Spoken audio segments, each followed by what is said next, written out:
Olá, essa é a resolução da prova 1A de 2008 de Cálculo 1 da Unicamp. O link para a prova está disponível na descrição do vídeo. Bom, o primeiro exercício trata de limites, e são aqueles limites que geram indeterminações.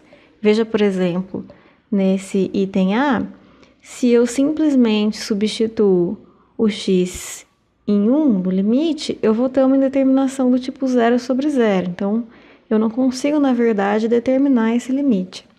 A estratégia, nesses casos, é sempre tentar simplificar, ver se eu consigo transformar esse limite em um limite que não é uma indeterminação. Então, nesse item A, ele pede o limite quando x tende a 1 de raiz de x menos x ao quadrado, dividido por 1 menos raiz de x. A estratégia aqui vai ser multiplicar o numerador e o denominador por 1 mais raiz de x. Isso porque, dessa forma, eu já sei que eu consigo simplificar o denominador do limite. Então, continuando, olha só, eu vou ficar com um limite quando x tende a 1. Em cima, no numerador, eu vou fazer a distributiva. Então, vai ficar, olha só, raiz de x mais raiz de x vezes raiz de x dá x, menos x ao quadrado, menos x ao quadrado, raiz de x. E no denominador, eu poderia fazer distributiva, mas isso é um produto notável, né? A menos b vezes a mais b, a gente sabe que dá a ao quadrado menos b ao quadrado. Então, vai ficar 1 ao quadrado menos raiz de x ao quadrado. Agora, para simplificar ainda mais, eu vou colocar alguns termos do numerador em evidência.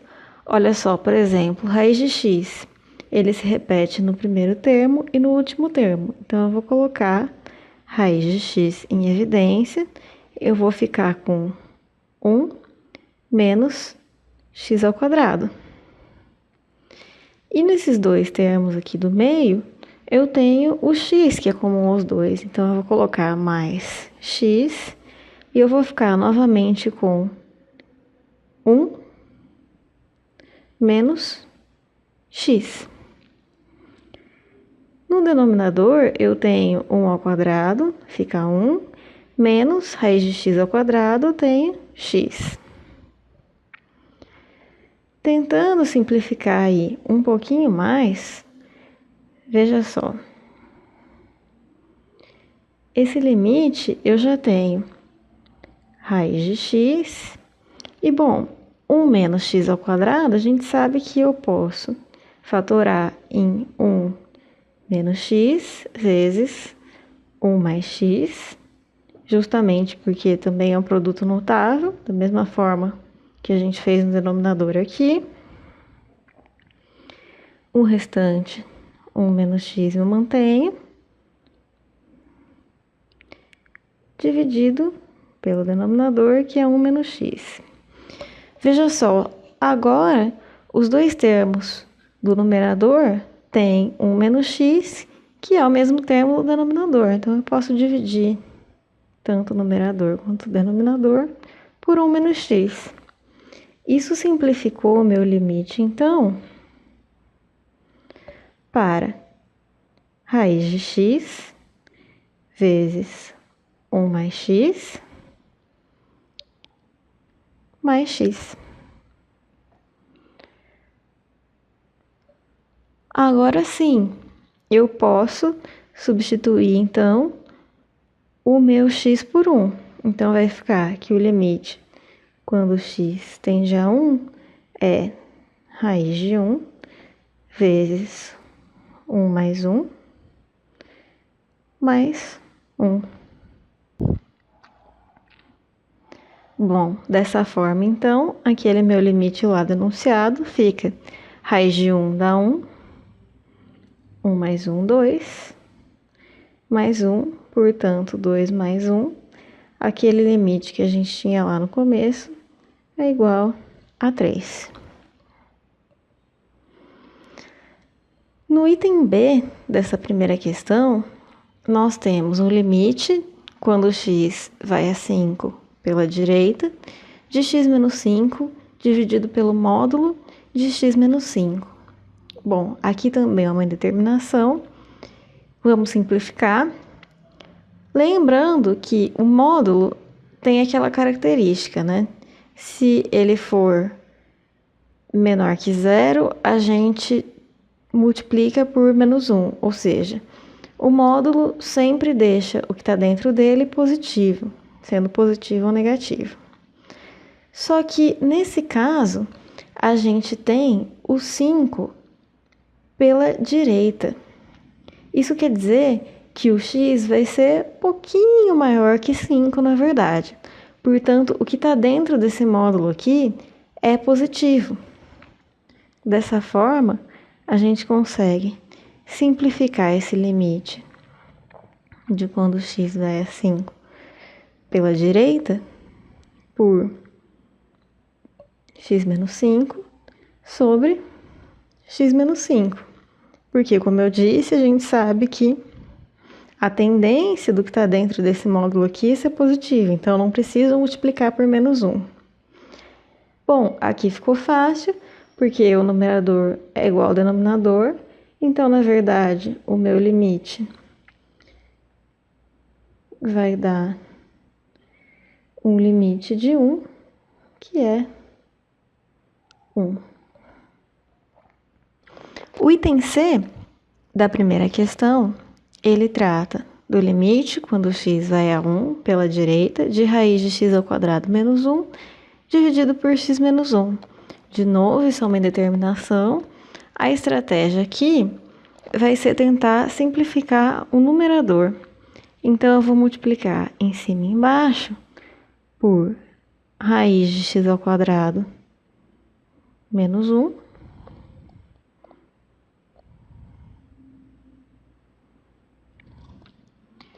Com isso, eu vou obter o seguinte. Esse limite aí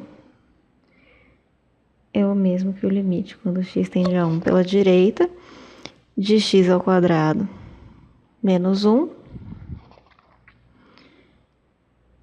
dividido por x menos 1, vezes raiz de x ao quadrado menos 1.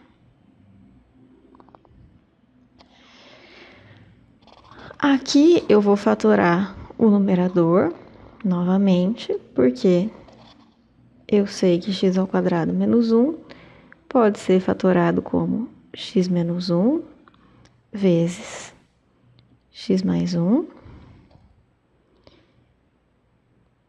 E o denominador eu vou manter, então vai ficar x menos 1 raiz de x ao quadrado menos 1. Aqui eu já consigo cortar esse x menos 1. Bom, esse limite agora eu posso separar numa soma de limites. Então, eu posso fazer como limite, quando x tende a 1 pela direita, de x sobre raiz de x ao quadrado menos 1, mais o limite, quando x tende a 1 pela direita, de 1 sobre raiz de x ao quadrado menos 1. Bom, esse primeiro termo da soma aqui, eu vou dividir o numerador e o denominador por x. Então, eu vou ficar com o limite, quando x tende a 1 pela direita, de x sobre x, eu vou ficar com 1. E o denominador vai ficar 1 sobre x, raiz de x ao quadrado, menos 1. O segundo termo eu vou manter.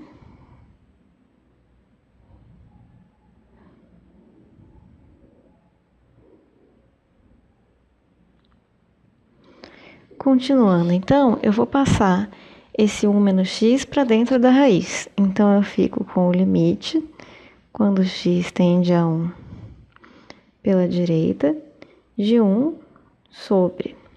Quando 1 sobre x entra dentro da raiz, ele vai como 1 sobre x ao quadrado. Então, eu vou ficar com raiz x ao quadrado vezes 1 sobre x ao quadrado, eu vou ficar com 1.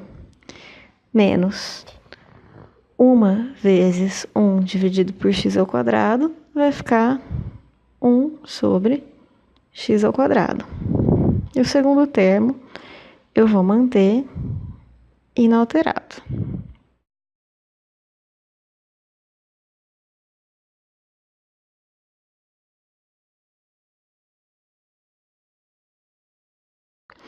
Aqui eu vou fazer uma manipulação que é o seguinte: eu vou chamar 1 menos 1 sobre x ao quadrado de u, nesse primeiro termo.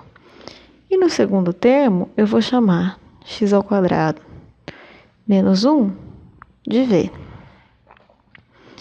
Veja só que quando o x tende a 1 pela direita, o meu u tende a 1 menos 1 sobre 1 tende a 0. Então, eu vou fazer uma substituição desse limite. Olha só, eu vou ficar com o limite de u tendendo agora a 0, que quando x tende a 1 pela direita, u tende a 0, de 1 sobre raiz de u. Da mesma forma, o segundo termo, olha só, quando x tende a 1, v também tende a 0. Então, eu fico com o limite de v tendendo a 0 de 1 sobre raiz de v. Bom, se eu tenho um limite de u tendendo a 0 de 1 sobre raiz de u, eu tenho 1 dividido por 0 que tende a infinito. E da mesma forma, com o v tendendo a 0, o limite de 1 sobre v também é infinito. Dessa forma, então, esse limite do item C tende a infinito. O exercício 2 pede para esboçar o gráfico de f de x e resolver a desigualdade f de x menor que 1. Ele dá que f de x é o módulo de x mais 1 menos o módulo de x menos 1. Para resolver essa questão, é interessante separar por intervalos, porque olha só, o módulo de x mais 1 é x mais 1 se x mais 1 é maior ou igual a 0. Isso vem da propriedade do módulo, né? Ou seja, é x mais 1 se x é maior ou igual a menos 1. E o módulo de x mais 1 é menos x mais 1 se o x mais 1 for menor que 0. E aí, nesse caso, então, o x tem que ser menor que menos 1. E se a gente avaliar o módulo de x menos 1, esse módulo é x menos 1 se x menos 1 maior ou igual a 0, ou seja, se x maior ou igual a 1, e é menos x menos 1 se o x menos 1 for menor que 0, ou seja, se x for menor que 1. Vamos então avaliar o que acontece nesses intervalos que foram determinados, ou seja, para x menor que menos 1, depois de x maior ou igual a menos 1 até x menor que 1, e depois para x maior ou igual a 1. Vamos lá, olha só. considerando x menor que menos 1. O primeiro termo de f de x, que é o módulo de x mais 1, fica menos x mais 1, porque x menor que menos 1.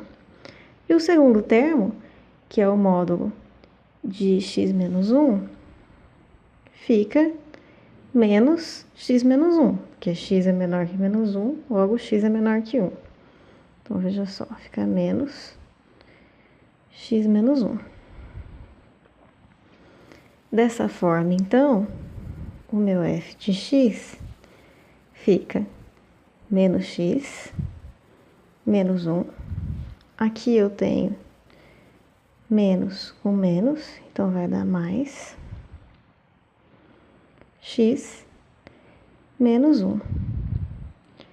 Olha só, x menos x mais x, eu tenho zero. Então, o meu f de x para x menor que menos 1 é menos 2. Agora, eu vou avaliar o que acontece com x maior ou igual a menos 1, menor que 1. O meu f de x fica como? Olha só. O meu primeiro termo, que é x mais 1,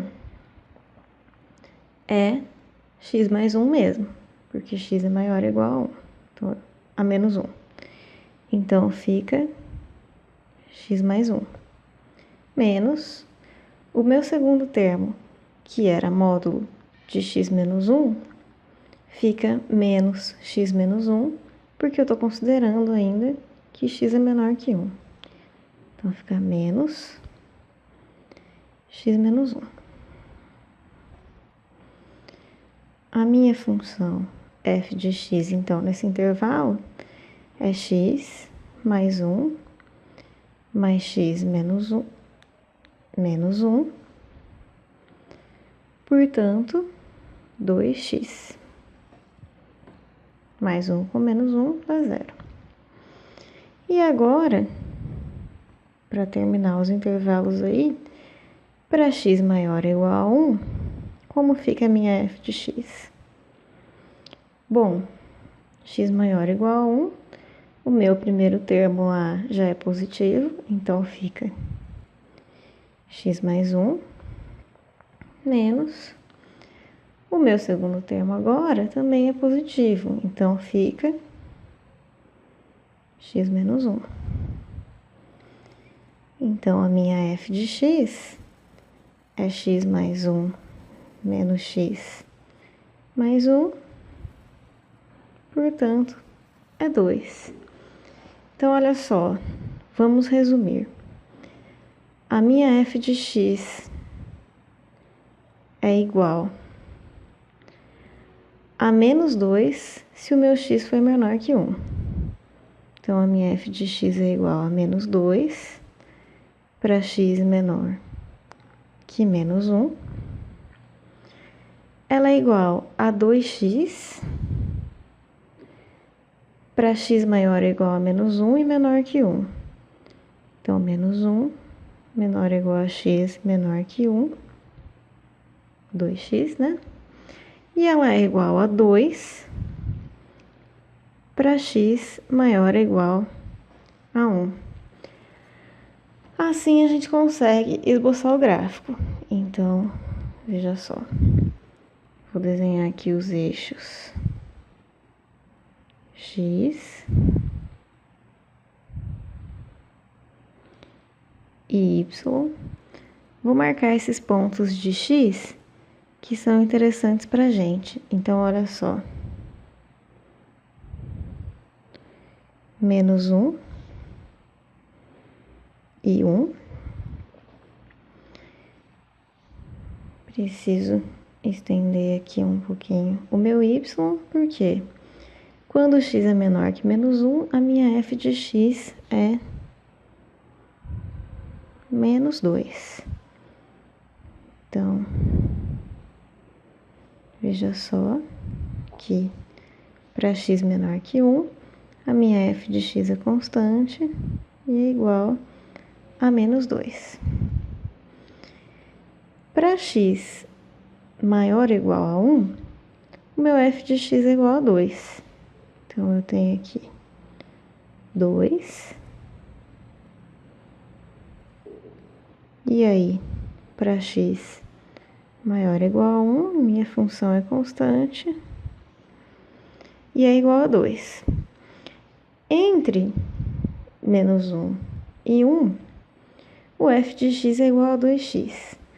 Olha só, para x igual a menos 1, o meu f de x é 2 vezes menos 1, que é o menos 2 mesmo. Então, veja, ela é contínua aqui.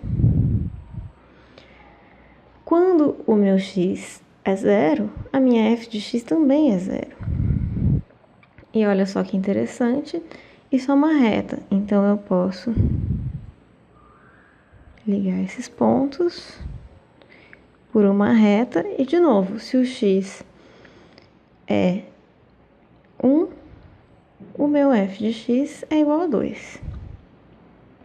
Então, o gráfico da função é esse. Aí ele pede para a gente resolver a desigualdade f de x menor que 1. Quando que o meu f de x é menor que 1? Bom, onde que está o meu f de x igual a 1 aí? Tá aqui, né? Tá nesse intervalo em que o f de x é igual a 2x. Bom, se o meu f de x é igual a 2x no intervalo que eu quero, e eu quero que o meu f de x seja igual a 1, então eu consigo encontrar que o meu f de x é igual a 1 quando x é igual a meio. O que eu quero dizer com isso é que para f de x igual a 1, o meu x é igual a meio. Bom, o meu f de x, então, é menor que 1 para qualquer x menor que meio, porque até menos 2 ele é decrescente e depois a constante em menos 2. Então, f de x é menor que 1 no conjunto solução para x pertencente aos reais, tal que x pertence a menos infinito até meio. E é meio aberto, porque quando x é igual a meio, f de x já é igual a 1, não está dentro da minha desigualdade. O exercício 3 pede a equação da reta tangente a f de x, que é igual a x² vezes e elevado a x, em 1e. Bom, vamos lembrar aí que a equação da reta sempre tem aquele formato y menos y0 é igual a m, x menos x0. Esse m é a inclinação da reta. E aí, como ele quer a reta tangente a essa função, a gente deriva a função em x. Lembrando que esse y0 e x0 é um ponto da reta, que ele já deu aqui o ponto que ele quer. Então, olha só, o 1 é o x0 e o e é o y0. Vamos, então, encontrar o m. O m, que é a inclinação da reta, é a derivada de f em x, portanto, é a derivada de x² e elevado a x em x. Bom, para eu fazer essa derivada, eu vou precisar fazer a regra do produto. Vamos lembrar dela? A regra do produto diz o seguinte: a derivada do produto de duas funções é a primeira vezes a derivada da segunda, mais a derivada da primeira vezes a segunda. Então, vamos fazer isso para a nossa função aí. Olha só, a inclinação da reta tem que ser a derivada de x ao quadrado vezes e elevado a x dx. Então, tem que ser, olha só, a minha primeira função é x ao quadrado. Então, vai ser x ao quadrado vezes a derivada da segunda, d e elevado a x dx, mais a derivada da primeira, então, a derivada de x ao quadrado em x, vezes a segunda. Bom, aqui a gente precisa lembrar que a derivada de uma exponencial é ela mesma, sempre, e que a derivada de um x elevado a uma certa constante n é n vezes x elevado a n menos 1. Essa é a regra da potência. Então, continuando aí o nosso problema, a inclinação da reta m é x ao quadrado, a derivada da exponencial é ela mesma, e elevado a x, mais a derivada de x ao quadrado vai ficar, então, 2 vezes x elevado a 2 menos 1, que dá 1, vezes a exponencial de x. Dessa forma, a inclinação da minha reta é x ao quadrado elevado a x mais 2x e elevado a x. Só que ele quer a reta tangente num ponto específico, que é o ponto 1E. O ponto 1 é o x. Então, eu vou substituir x igual a 1 nessa equação da inclinação aí da reta. Então, vai ficar 1 ao quadrado e elevado a 1 mais 2 vezes 1 e elevado a 1.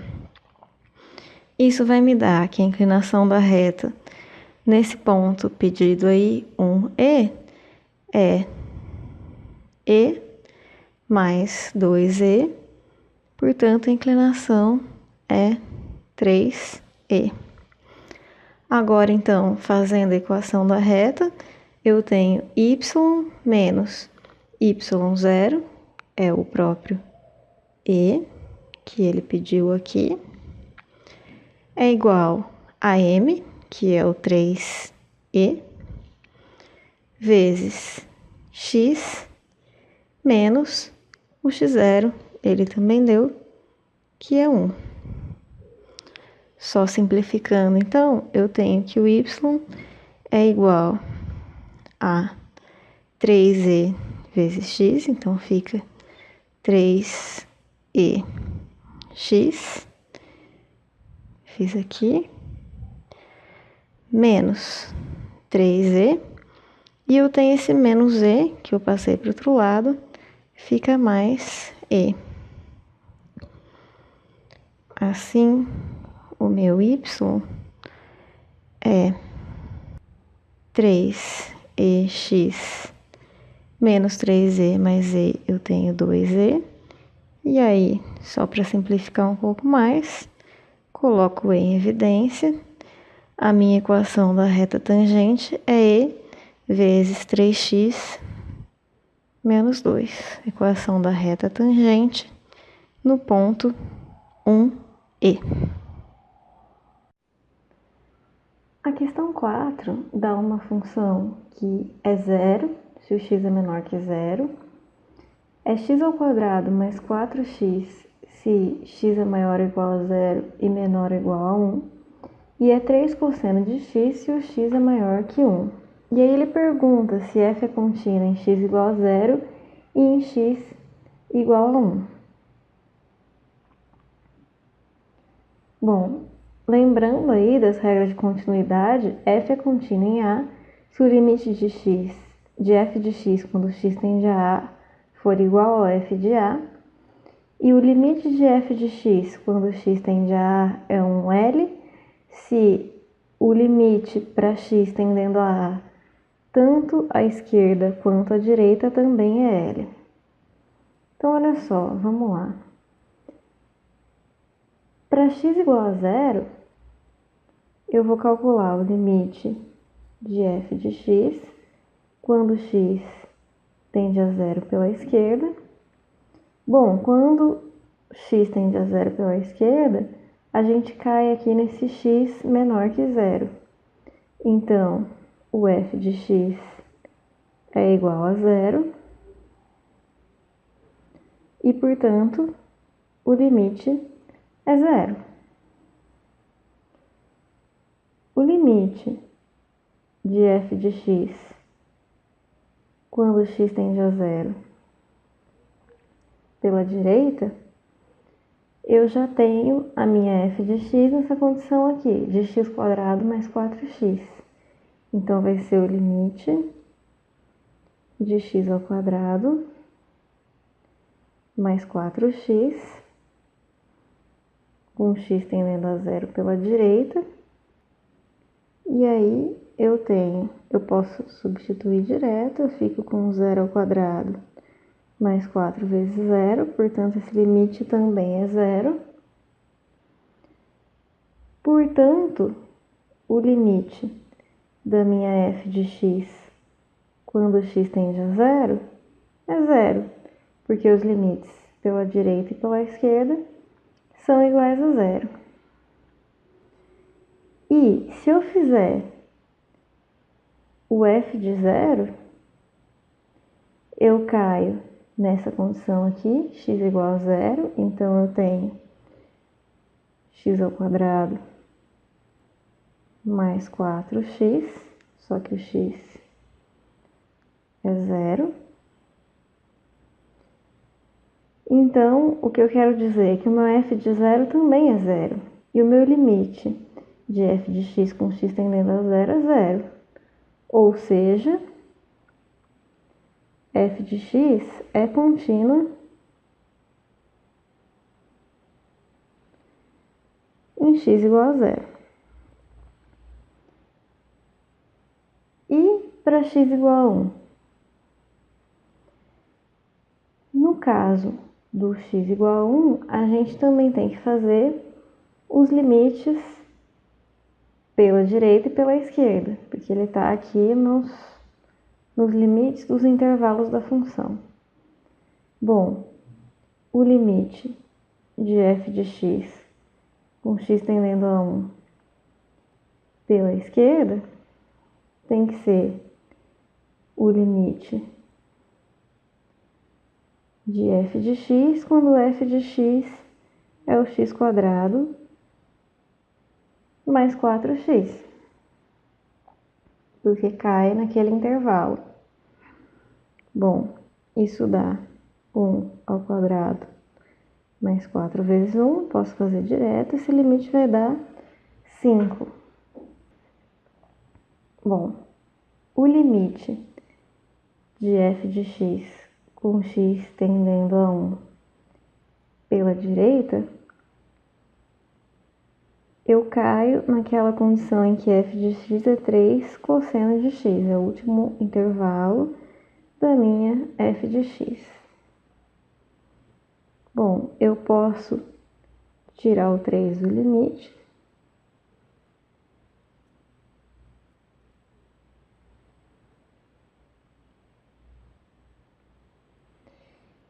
Se eu faço o limite, então eu tenho o cosseno de 1.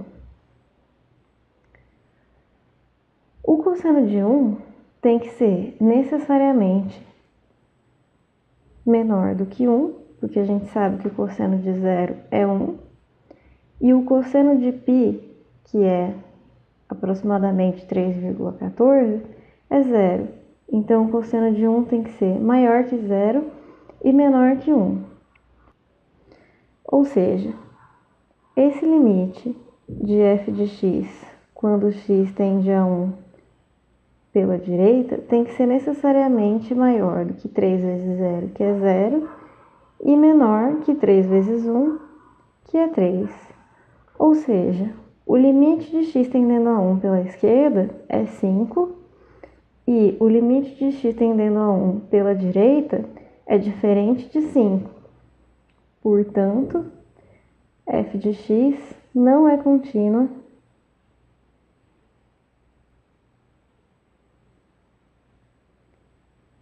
em x igual a 1. A questão 5 fala que f é tal que existe um k pertencente a R, tal que o módulo de f de x menos f de y é menor ou igual a k vezes o módulo de x menos y para todo e qualquer x pertencente aos reais. E ele fala aí, se o f de 2 é igual a 7, então qual que é o limite de f de x quando x tende a 2? Para essa questão, a gente precisa lembrar da definição precisa de limite, que fala que o limite de f de x quando x tende a igual a L, se o módulo de x menos a é maior que zero e menor que um delta, e o módulo de f de x menos L é menor que um epsilon. Então, olha só, eu vou fazer que o y é igual a 2 e o f de y é igual a 7. Isso me foi dado no enunciado.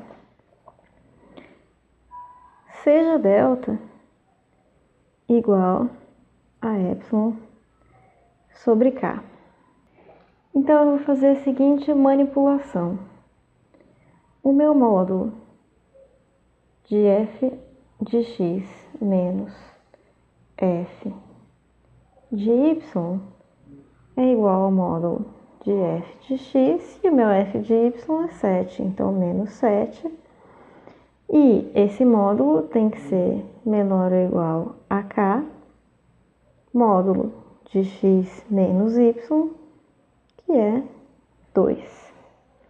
Isso, basicamente, vem do enunciado, substituindo y por 2 e f de y por 7, que também veio do enunciado. Mas, aí, da definição precisa do limite, o meu módulo de f de x menos 7 tem que ser menor que um epsilon. E o meu módulo de x menos y tem que ser menor que delta. E, na verdade, da definição, esse y é a, mas aqui a gente adotou que o y é 2 e o a também é 2. Só que esse delta foi definido como epsilon sobre k. Dando continuidade, então, o meu f de x menos 7 em módulo é menor ou igual a um k módulo de x menos 2, só que esse módulo de x menos 2 tem que ser menor que delta, então isso aqui tem que ser menor ou igual a um k vezes delta.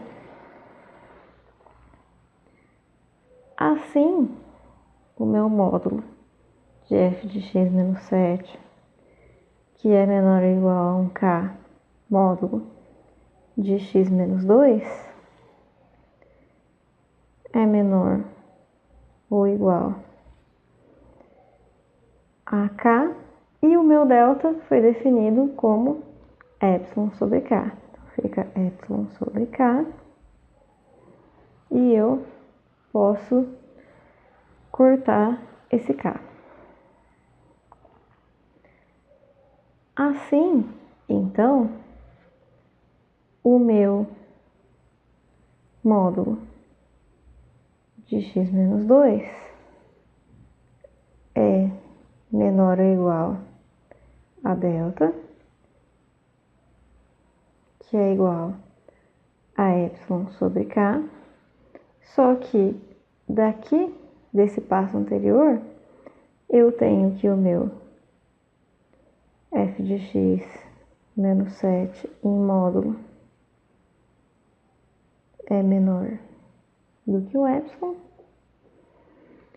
E aí eu tenho que isso corresponde à definição precisa de limite. Logo, eu consegui provar que o meu limite de f de x, quando x tende a 2, é igual a 7.